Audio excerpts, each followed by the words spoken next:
किस शोबे ने कितनी तरक्की की, रवा माली साल का इकनॉमिक सर्वे आज जारी होगा। रवा माली साल मुआशी नमो का हदफ हासिल ना हो सका। शरह नमो हदफ 3.6% के मुकाबले में 2.68% रही। बेशतर शोबों में भी तरक्की का हदफ हासिल न किया जा सका। ज़रई शोबे की ग्रोथ भी हदफ से कम रही।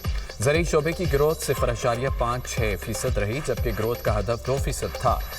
अहम फसलों की पैदावार में 13.5% कमी, ग्रोथ का हदफ मनफी 4.5% था।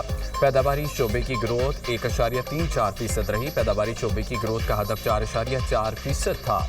बड़ी सनतों की ग्रोथ मनफी 1.53% रही, जबकि ग्रोथ का हदफ 3.5% था। सनती शोबे की मजमूई ग्रोथ हदफ से जायद रही।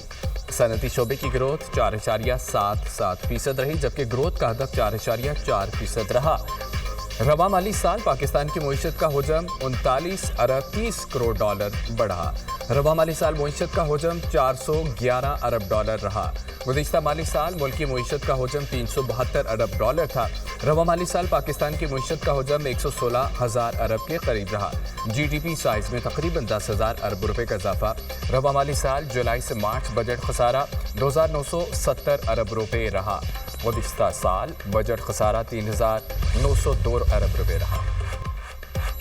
आइंदा माली साल के बजट के बारे में कुछ भी कहना मुश्किल है। 10 जून को बजट पेश होगा। आज हम इकनॉमिक सर्वे लॉन्च करने जा रहे हैं।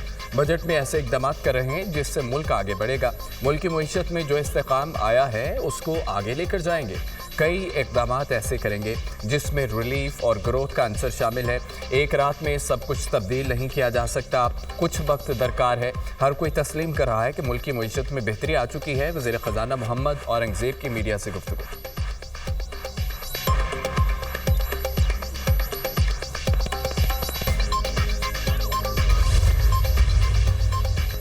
आइंदा माली साल का बजट 10 जून को पेश किया जाएगा। स्पीकर एयाज सादिक ने वफाकी बजट के लिए कौमी असम्बली इजलास के शेड्यूल की मंजूरी दे दी। 11 और 12 जून को कौमी असम्बली का इजलास नहीं होगा। 13 जून को कौमी असम्बली में वफाकी बजट पर बहस का आगाज होगा।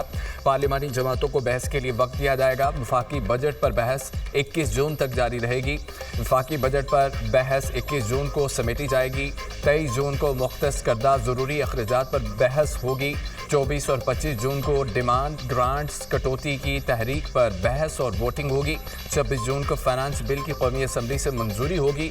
स्पीकर कौमी असम्बली सरदार एयाज सादिक।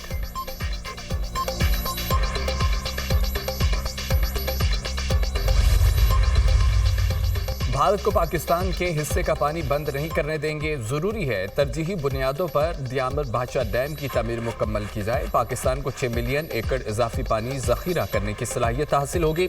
ऑपरेशन सिंदूर का मुंतक़ी अंजाम नरेंद्र मोदी की शिकस्त से होगा। वफाकी वज़ीर अहसन इक़बाल की मीडिया से गुफ्तगू कहते हैं कि नून लीग IMF प्रोग्राम पर अमल दरामद करके मुल्क की मईशत में मालियाती इस्तेहकाम लाई। पॉलिसी रेट कम होकर 11% पर आ चुका। मज़ीद कमी का इम्कान है। पाकिस्तान में सरमायाकारी का रुझान बढ़ रहा है।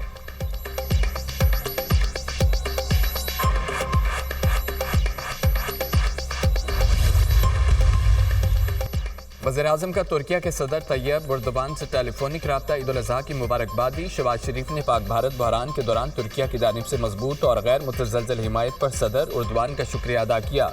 दोनों रहनुमाओं का गुज़िश्ता मुलाकातों में किए गए फैसलों पर अमल दरामद पर इत्तफाक। दोनों रहनुमाओं का बुनियादी मफादात पर एक दूसरे की गैर मुतज़लज़ल हिमायत का यादा। गजा की सूरत हाल समेत ताज़ा तरीन इलाक़ाई और आलमी पेशरफ्त पर तबादला ख्याल। तुर्क सदर का तमाम अहम मामलात में पाकिस्तान के लिए तुर्किया की पुख्ता आज़म का यादा। वज़ीर-ए-आज़म शहबाज शरीफ का ओमान के सुल्तान मेसम बिन तारिक को भी टेलीफोन ईद की मुबारकबाद दी। पाक भारत जंग के दौरान ओमान के मौक़िफ़ पर सुल्तान से इज़हार तशक्कुर। कशीदगी में कमी, मुज़ाकरात के लिए ओमान के सुल्तान की हिमायत को सराहा।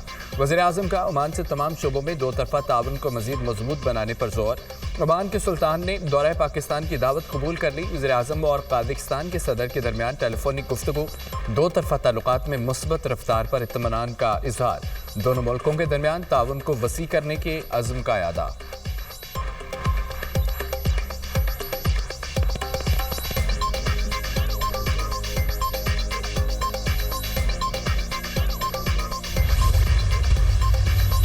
वज़ीर-ए-आज़म के सियासी जमातों के सरबराहान से राब्ते ईद उल अज़हा की मुबारकबाद दी, नेक ख्वाहिशात का इजहार किया। वज़ीर-ए-आज़म के JUI सरबराह मौलाना फजलुर रहमान امیر جماعت اسلامی حافظ نعیم الرحمان اور قومی وطن پارٹی آفتاب شیخ باؤ سے ٹیلی فونک رابطہ، ملکی مجموعی اور سیاسی صورتحال پر تبادلہ خیال۔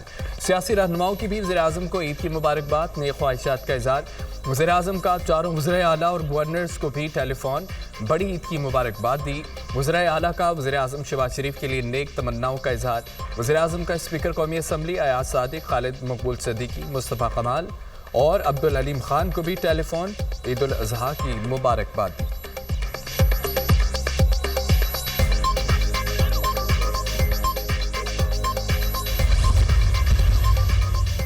بھارتی جارحیت سے دنیا کو آگاہ کرنے کا مشن پاکستان کا 9 رکنی سفارتی وفد واشنگٹن اور نیو یارک کے کامیاب دوروں کے بعد لندن پہنچ گیا۔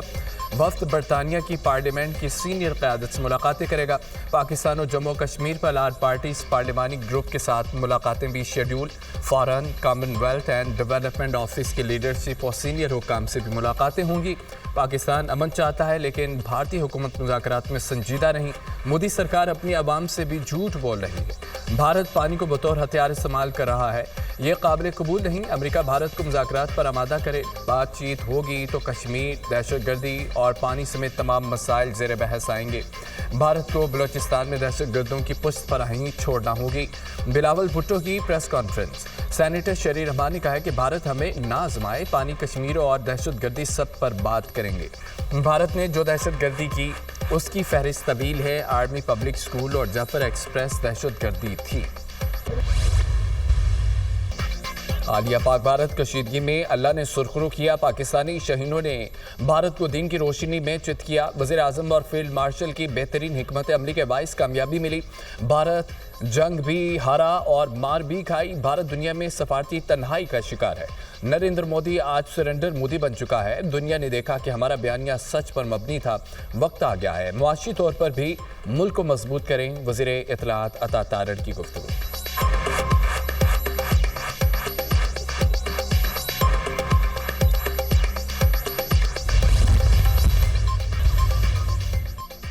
ملک بھر میں شدید گرمی کی لہر برقرار، سورج آگ برسانے لگا۔ سبھی میں پارہ 49 ڈگری کو چھو گیا۔ دادو 48 اور سکرنڈ اور شہید بے نظیر آباد میں درجہ حرارت 47 سینٹی گریڈ ریکارڈ۔ لاہور میں بھی لو کے تپیڑے، درجہ حرارت 43 ڈگری سینٹی گریڈ ہو گیا۔ گرمی کی شدید لہر 12 جون تک برقرار رہنے کی پیشگوئی۔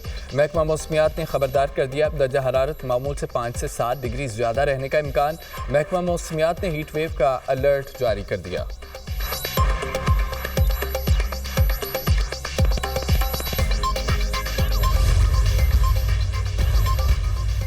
کراچی ایک بار پھر زلزلے سے لرز اٹھا۔ شہر کے مختلف حصوں میں زلزلے کے جھٹکے۔ ریکٹر سکیل پر زلزلے کی شدت 3.5 ریکارڈ، گہرائی 9 کلومیٹر زیر زمین تھی۔ زلزلے کا مرکز ملیر کے جنوب مشرق سے 4 کلومیٹر کے فاصلے پر تھا۔